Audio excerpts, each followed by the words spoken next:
Bismillahirrahmanirrahim. Alhamdulillahi rabbil alamin. Wassalatu wassalamu ala asyrafil anbiya'i wal mursalin wa ala alihi wa sahabatihi wa man sara ala nahjihi bi ihsanin ila yaumiddin, amma ba'd. Hari ini kita masuk kepada fasa yang keempat, yaitu yang berkaitan dengan tauhid al-uluhiyah.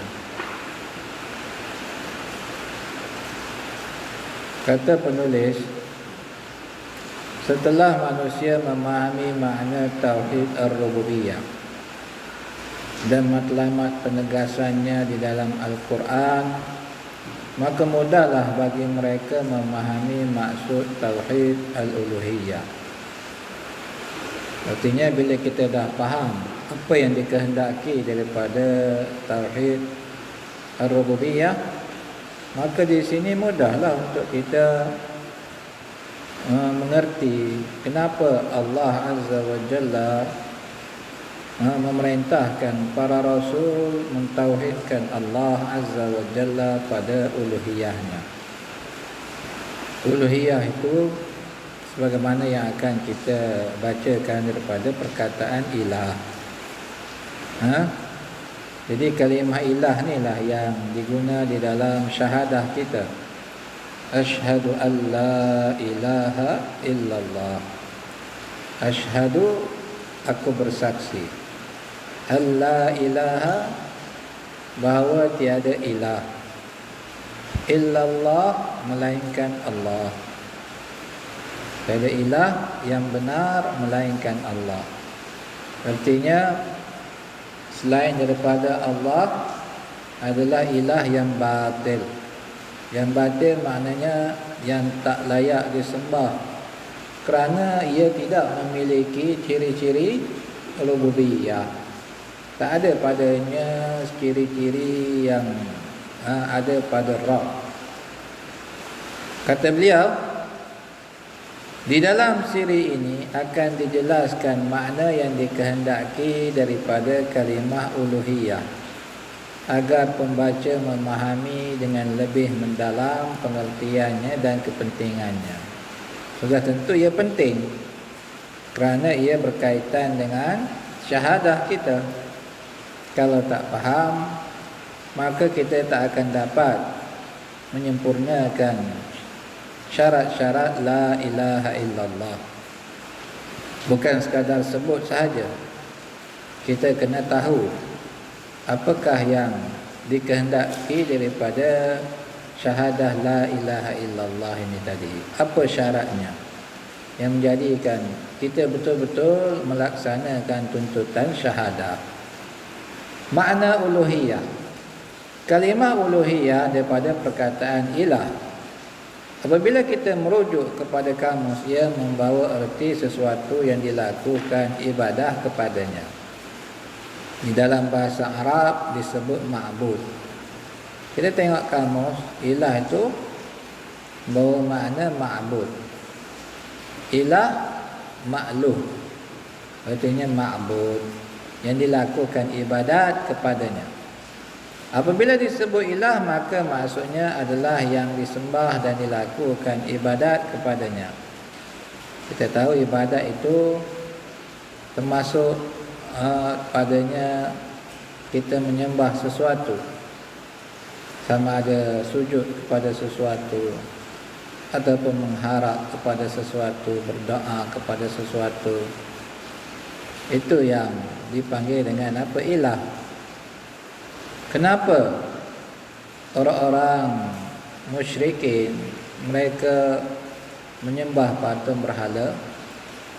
Kerana mereka ingin mengharapkan manfaat dan juga dihindarkan mudarat dengan mereka beribadat kepada patung berhala tersebut. Sebab itu kita kena faham makna doa, tawakal, mengharap dan sebagainya. Ianya merupakan sebahagian daripada ibadat. Daripada keterangan ini, maka dapat dipahami bahawa makna tauhid al-uluhiyah adalah menjadikan Allah merupakan satu-satunya yang layak disembah dan dilakukan ibadat kepadanya. Ada yang tak betul pada tauhid yang seperti ini, yang dipersendakan oleh sebahagian pada manusia. Ini keimanan kita tentang tauhid al-uluhiyah. Bila kita menegaskan tentang tauhid uluhiyah dan juga berpegang dengan tauhid al-uluhiyah ini, ia membawa erti kita mengikhlaskan ibadat kepada Allah. Tidak kita melakukan ibadat dan tidak kita menyembah selain daripada Allah. Adakah i'tikad yang seperti ini tidak betul? Oleh itu kita menasihatkan umat Islam yang terpengaruh dengan pemikiran menolak tauhid yang tiga ini, kita ingatkan pada mereka agar memahami betul-betul apa yang disebutkan ataupun yang dipahami daripada tauhid yang tiga ini. Fahami betul-betul apa maksudnya, supaya kamu tidak mengingkarinya. Adakah i'tikad bahawa Allah merupakan satu-satunya yang layak disembah dan dilakukan ibadat kepadanya merupakan i'tikad yang sesat? Tak mungkin. Tak mungkin ini merupakan i'tikad yang sesat. Bahkan inilah apa yang ditegaskan di dalam Al-Quran dan hadis. Setelah manusia mengakui tauhid ar-rububiyah, maka ia menuntut mereka agar tidak beribadat melainkan kepada Allah sahaja. Sebab itu kita kena faham tuntutan la ilaha illallah. Apa syaratnya? Nanti insya-Allah setelah kita selesai membaca bab ini, sebelum masuk kepada bab yang seterusnya, saya akan sebutkan syarat-syarat bagi kalimah la ilaha illallah. Yang penting sekarang kita nak faham betul-betul apa yang dimaksudkan dengan tauhid al-uluhiyah. Kemudian kata dia, selain daripada Allah tidak layak disembah kerana ia tidak memiliki apa-apa. Adakah matahari berkuasa ke atas alam ini? Tidak. Matahari pun tunduk kepada kuasa Allah. Allah perintahkan dia terbit pada waktu yang tertentu di sebelah timur, maka dia pun terbit. Kemudian Allah perintahkan dia terbenam di sebelah barat, dia terbenam. Kalaulah matahari itu berkuasa, dia tak akan tunduk juga kepada perintah Allah. Kalau dia yang berkuasa, maka dia tak akan melakukan perkara ini sebagaimana seperti yang terjadi kepada yang tunduk kepada kuasa yang lain. Betul? Kata matahari, hari ini aku nak berehat juga. Hari ini aku tak nak terbit. Habis kita semua bergelap. Betul? Tak muncul-muncul matahari, kena duduk dalam gelap kita dalam tempoh yang lama. Tapi dia tunduk kepada kuasa Allah. Allah perintahkan, tugas kamu adalah seperti itu, maka dia terpaksa tunduk kepadanya. Begitu juga dengan manusia yang lain, kesemuanya tunduk kepada kuasa Allah. Tak kira lah yang bergelar wali pun, mereka tunduk kepada tadbir Allah. Dulu mereka tak ada. Sebelum mereka dilahirkan, mereka tak ada. Kemudian Allah cipta mereka. Duduk di mana? Duduk di dalam rahim wanita. Daripada titisan air bertukar kepada segumpal darah, kemudian bertukar kepada seketul daging, membentuk tulang temulang, dan Allah salut tulang temulang ini menjadilah rupa manusia. Kemudian Allah utuskan malaikat untuk meniup roh kepada janin ni tadi, jadilah manusia. Duduk dalam rahim ibunya sehingga 9 bulan, baru dia keluar. Bila dia keluar, apa yang boleh dia lakukan? Menjerit, dia menangis, kuah-kuah. Tak boleh buat apa-apa. Nak makan sendiri tak boleh, nak pakai baju sendiri tak boleh. Bahkan tak faham apa-apa yang dicakap oleh ibu bapanya. Kesemuanya kena ajar. Saya dia tunduk kepada aturan yang dibuat oleh Rabbnya. Tiba-tiba dah besar, dah mempunyai kekuatan tubuh badan, dah dewasa, boleh dia mendakwa bahawa dia boleh layak disembah oleh manusia yang lain? Tak mungkin. Seperti Fir'aun, Namrud yang mendakwa mereka merupakan ilah bagi manusia. Fir'aun juga seperti manusia yang lain pada kejadiannya, boleh mendakwa dia merupakan ilah. Ini adalah apa? Sikap takabur yang lahir daripada manusia yang seperti ini. Begitu juga tak guru tarikat yang mendakwa mereka berkuasa, diberikan kekuasaan untuk mentadbir alam ini. Dan mereka reda manusia lain menyeru nama mereka, memanggil nama mereka untuk mengharapkan bantuan. Bolehkah perkara yang seperti ini ianya kita anggap berkuasa ke atas alam ini ataupun ke atas manusia yang lain? Tak mungkin. Dia tunduk pada tadbir Allah. Kemudian satu hari nanti dia akan mati.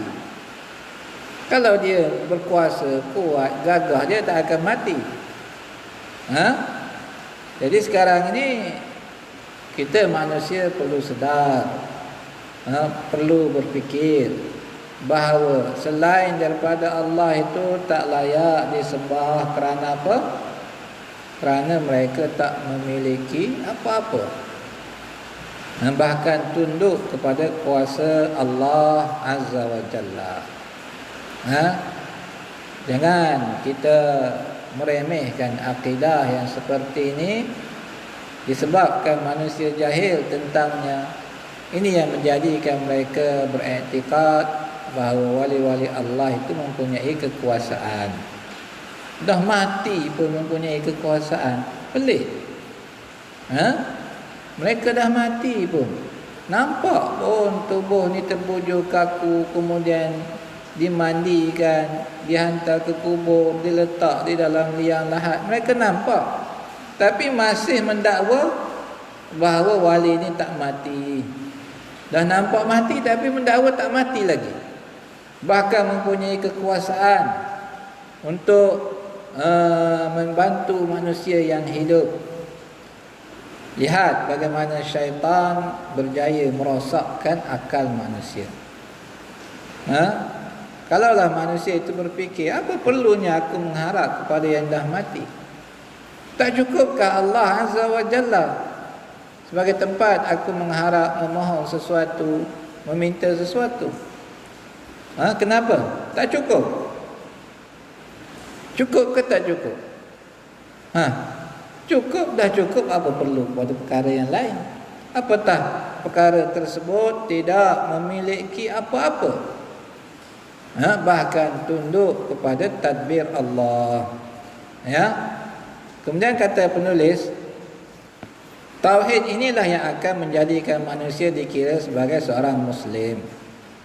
Adapun sekadar pengakuan bahawa Allah merupakan pencipta, penguasa dan pentadbir alam ini sahaja, ia tidak menjadikan seseorang dikira sebagai beriman, sehinggalah dia mentauhidkan Allah dengan tauhid al-uluhiyah. Ini masalah ini sebahagian pada manusia mereka keliru dengannya. Mereka anggap bila mereka mengaku bahawa Allah pencipta, pentadbir alam ini, memberi rezeki, menghidupkan dan mematikan, dah cukup untuk menjadikan mereka orang yang beriman? Tidak. Sebab apa tidak? Sebab orang-orang musyrikin yang terdahulu, Allah pun beritahu bahawa mereka ini mengakui perkara ini.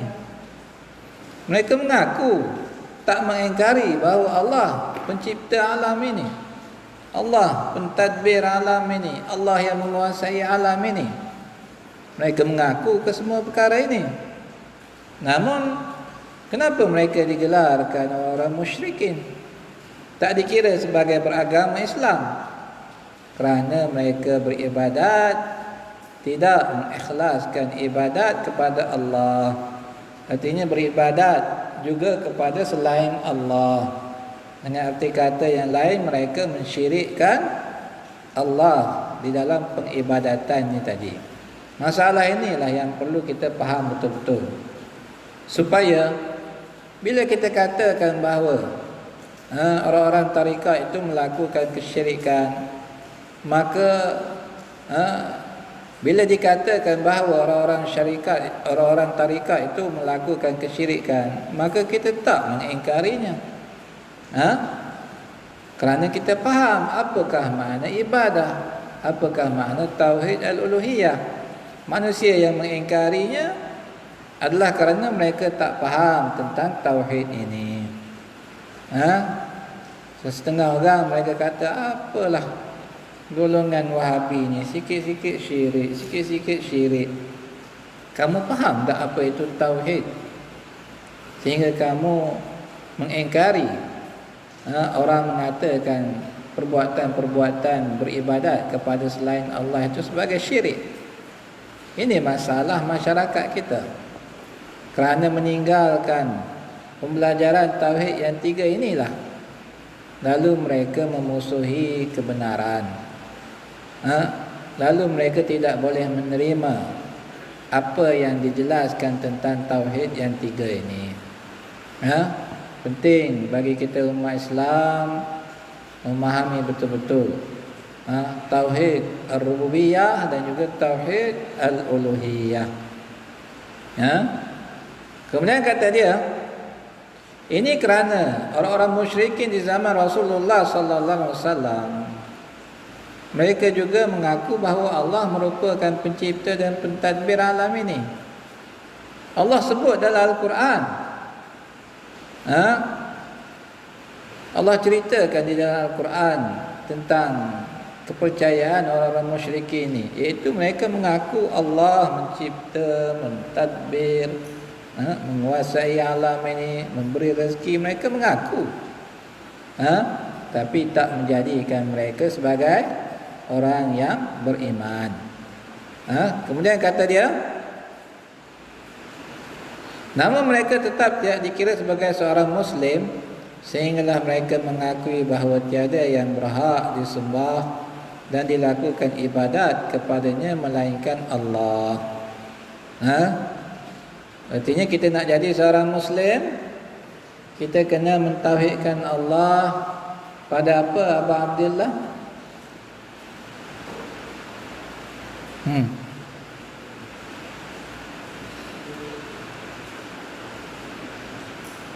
Kita nak jadi seorang Muslim, kita kena mentauhidkan Allah pada apa? Pada uluhiyahnya, bukan sekadar pada rububiyahnya. Kita mentauhidkan Allah pada rububiyah dan uluhiyahnya. Kalau kita mentauhidkan Allah pada rububiyah saja, tak akan menjadikan kita seorang Muslim. Mesti apa? Mesti diikuti dengan mentauhidkan Allah pada uluhiyahnya. Kerana apa? Kerana apa, Abu Osman? Sebab apa kena ada dua-dua tauhid ini? Tak cukup dengan tauhid rububiyah sahaja. Sebab apa?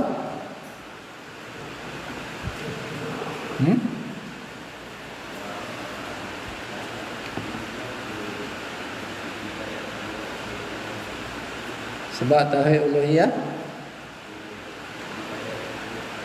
ibadat hanya kepada Allah. Ada jawapan lain? Ha.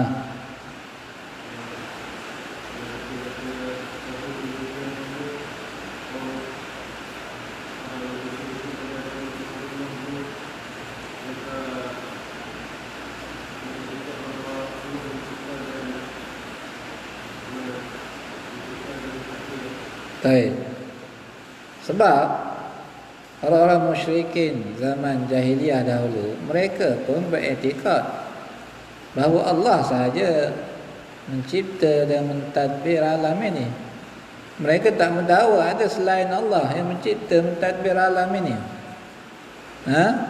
Mereka mengaku hanya Allah sahaja yang mencipta, mentadbir dan menguasai alam ini. Jadi yang membezakan kita dengan orang musyrikin di zaman jahiliah dahulu apa dia? Kita mentauhidkan Allah pada uluhiyahnya, tidak pada rububiyahnya sahaja. Ini yang merupakan dakwah Nabi kita Muhammad sallallahu alaihi wasallam. Nabi ajar orang-orang musyrikin Quraisy kepada kalimah ini, la ilaha illallah. Ya ma'syaral Quraisy, qulu la ilaha illallah tuflihu. Nabi panggil orang Arab Quraisy. Nabi kata apa? Wahai golongan Quraisy, sebutlah la ilaha illallah, kamu akan mencapai kejayaan. Tapi orang Quraisy, ramai di kalangan mereka tak mahu menerimanya, menentang dakwah Nabi ini tadi. Kemudian kata dia,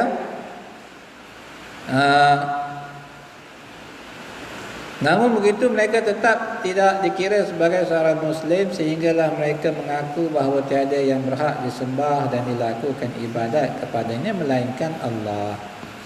Artinya tauhid rububiyah mesti diikuti dengan tauhid al-uluhiyah. Sekadar pengakuan pada rububiyah saja tidak menjadikan seseorang itu sebagai seorang Muslim. Kemudian disebutkan di sini dalil bahawa orang-orang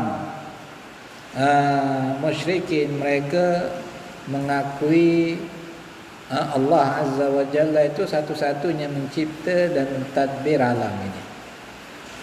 Allah Azza wa Jalla berfirman tentang pengakuan orang musyrikin tersebut. Apa yang Allah kata tentang musyrikin ni? Allah kata wala in sa'altahum man khalaqas samawati wal ard wa sakhkhara asy-syamsa wal qamar la yaqulunna Allah fa anna tufakun. Allah kata kepada Nabi, dan sekiranya kamu bertanya kepada mereka. Mereka ni siapa? Orang musyrikin lah di zaman baginda. Allah kata sekiranya kamu bertanya kepada mereka, siapakah yang mencipta langit dan bumi, yang memperjalankan matahari dan bulan, nescaya mereka akan menjawab Allah. Mereka mengaku Allah yang mencipta dan mentadbir alam ini. Kemudian Allah kata, maka bagaimana mereka boleh dipesongkan? Iaitu apa maksud dipesongkan? Dah mengaku bahawa Allah yang mencipta mentadbir alam ini, kenapa mereka masih lagi beribadat kepada selain Allah, memalingkan ibadat mereka kepada selain Allah, sedangkan kamu mengakuinya. Kemudian Allah menyatakan, Allahu yabsutur rizqa liman yasha'u min ibadihi wa yaqdiru lah. Innallaha bikulli syai'in alim. Allah kata Allah lah yang melapangkan rezeki kepada siapa yang dia kehendaki di kalangan hamba-Nya dan menyempitkannya. Siapa yang memberi rezeki? Sama ada rezeki itu banyak ataupun Allah beri sedikit, siapa yang memberinya? Allah Azza wa Jalla. Bukan ada pada kuasa kita. Kalau semua manusia boleh tarik rezeki dengan kuasa dia, maka semua kaya sajalah. Betul? Semua orang akan jadi kaya. Ataupun Kalaulah wali-wali itu boleh memberi rezeki, maknanya semua tok guru tarikat dan pengikut-pengikutnya boleh jadi kaya raya, senang lenang. Nak kaya masuk tarikat, tok guru tarikat, wali-wali akan beri rezeki kepada kami. Realitinya tidak begitu juga. Jadi jangan percaya kepada iktikad yang menganggap bahawa wali-wali kutub itu mentadbir alam ini dan juga boleh menarik rezeki dan sebagainya. Ini semua iktikad yang batil. Allah yang memberi rezeki kepada sesiapa yang Dia kehendaki. Sesungguhnya Allah Maha mengetahui tentang kesemua perkara. Semua perkara di bawah pengetahuan Allah. Kemudian Allah kata lagi, "Wa la in sa'altahum man nazzala minas sama'i ma'a fa ahya bihil arda min ba'di mautiha la yaqulunna Allah." Allah kata lagi kepada Nabi, dan sekiranya kamu bertanya kepada mereka, siapakah yang menurunkan air hujan daripada langit, lalu dia menumbuhkan tumbuh-tumbuhan dengan air tersebut di atas muka bumi yang dahulunya kering kontang? Mereka akan menjawab Allah. Mereka pun mengaku Allah sahaja yang berkuasa menurunkan hujan. Mereka mengaku kesemua perkara ini. Kata Allah, Qulil hamdulillah bal aktsaruhum la yaqilun. Katakanlah, segala puji adalah milik Allah, kerana Dia yang satu-satunya mempunyai segala sifat-sifat yang terpuji. Bahkan kebanyakan manusia tidak mahu berfikir. Kebanyakan manusia mereka tak berfikir. Kalau betul-betul berfikir, mereka tak akan menyembah selain Allah. Satu tempat itu dianya ditimpa dengan kemarau yang panjang. Ditimpa dengan kemarau yang panjang. Adakah wali-wali tersebut yang disembah oleh orang-orang tarikat ini boleh menurunkan hujan?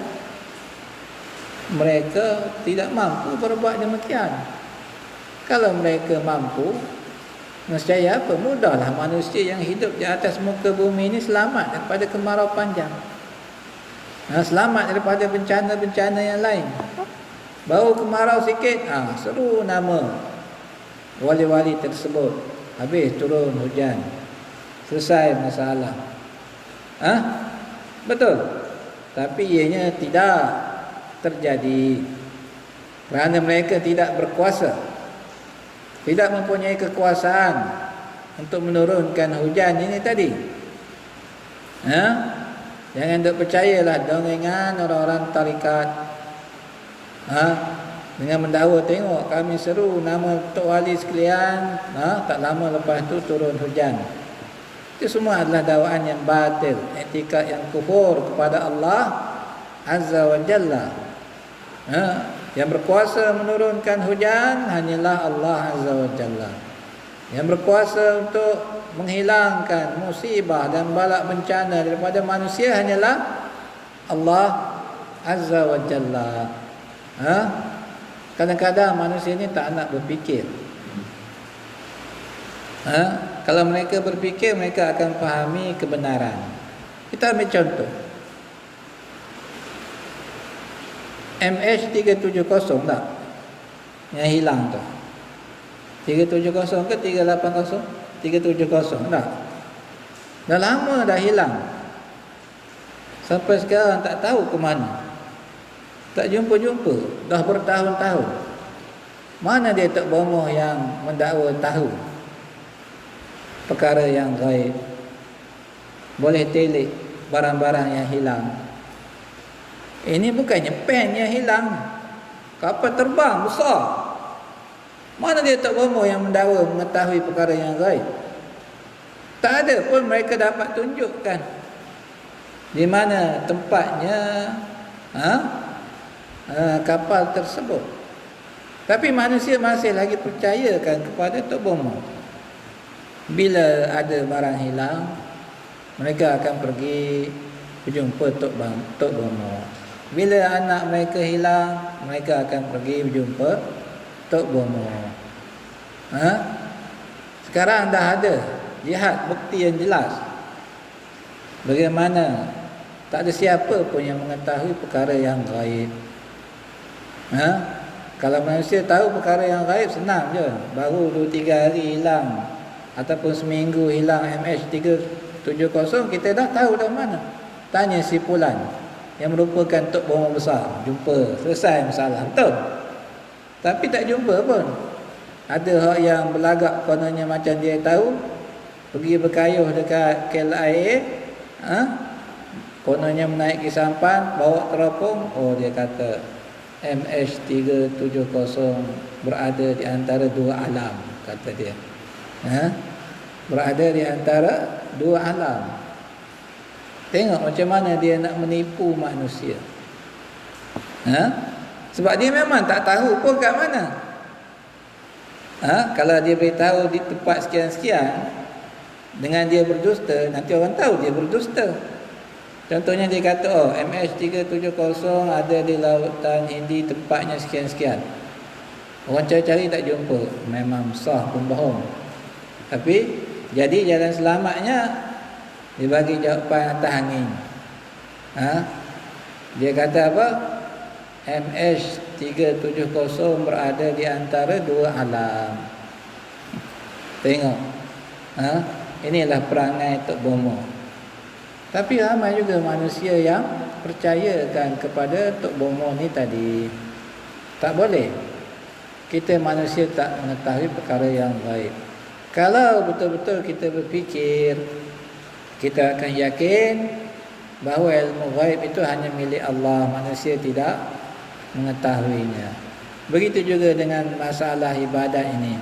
Kalaulah orang-orang musyrikin ini berfikir mereka akan tahu bahawa patung-patung berhala, orang-orang saleh yang mereka sembah tak layak dilakukan ibadat padanya, tapi mereka tidak mahu menggunakan akal fikiran mereka kerana mereka dikuasai oleh hawa nafsu. Kemudian di dalam ayat yang seterusnya firman Allah lagi, wala in sa'altahum man khalaqahum la yaqulunallah fa anna yufakun. Allah kata, dan sekiranya kamu bertanya kepada mereka, siapakah yang mencipta mereka? Mereka akan menjawab Allah. Maka bagaimana mereka boleh dipesongkan daripada beribadat kepada Allah? Patutnya beribadatlah pada pencipta. Jangan beribadat kepada selain yang mencipta kamu. Ayat ini jelas menunjukkan bahawa pengakuan tentang rububiyah Allah semata-mata tidak menjadikan mereka seorang yang beragama Islam, sehinggalah mereka lapaskan kalimah tauhid la ilaha illallah. Orang musyrikin tak dikira sebagai Muslim, tak dikira beragama Islam kerana apa? Kerana mereka tak mahu melafazkan syahadah la ilaha illallah ni tadi. Bila Nabi ajak kepada kalimah la ilaha illallah ni, mereka kata aja'alal alihata ilahan wahida inna hadza la syai'un ujab. Mereka kata kepada Nabi Muhammad ini, hendak jadikan ilah itu satu sahaja. Mereka menyembah ratusan ilah. Mereka mengingkari bila Nabi ajak pada kalimah la ilaha illallah ni. Dengan mereka kata, adakah Muhammad ini hendak menjadikan ilah itu satu sahaja? Ini merupakan perkara yang pelik mengikut mereka lah. Kerana mereka dikuasai oleh hawa nafsu. Kalau mereka mendengar betul-betul ayat-ayat Al-Quran yang menyatakan tentang rububiyah Allah, maka itulah sebenarnya kebenaran. Bukan apa yang diajar oleh Nabi itu merupakan perkara yang pelik. Itulah yang sepatutnya diterima oleh mereka. Oleh itu umat Islam perlu mereka menundukkan hawa nafsu mereka dengan mereka menerima kalimah la ilaha illallah ini dan memahaminya maksudnya dengan sebenar-benarnya. dan meninggalkan perkara-perkara yang bertentangan dengan tauhid ini, iaitu amalan-amalan yang syirik.